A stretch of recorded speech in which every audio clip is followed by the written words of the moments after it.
Hello viewers. आज जिस line को हम लोग कवर करेंगे इसको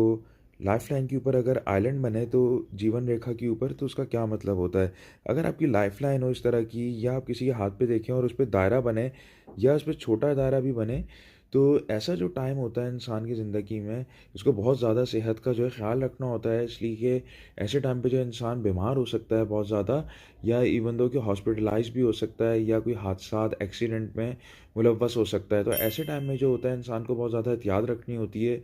और अपनी सेहत का ज़्यादा ख्याल रखना होता है कि ताकि किसी किस्म के मसले में ना आए, यहाँ तक कि सदक़े भी ज़्यादा से ज़्यादा करने होते हैं ऐसे टाइम के दौरान। जैसे हमने यहाँ पर जो है ये लिए, ये ऑलमोस्ट जो है ज़ाहिर कर रही है कि 30s, जो लेट 30s में जो है ऐसे टाइम में इनको ज़्यादा ख्याल रखना होगा। इसी तरीके से जो है इस टाइम में जो है 50s में जो है ज़्यादा इनको अपनी एज का जो है ज़्यादा ख्याल रखना होगा, तकरीबन जो है 51 52 की एज में।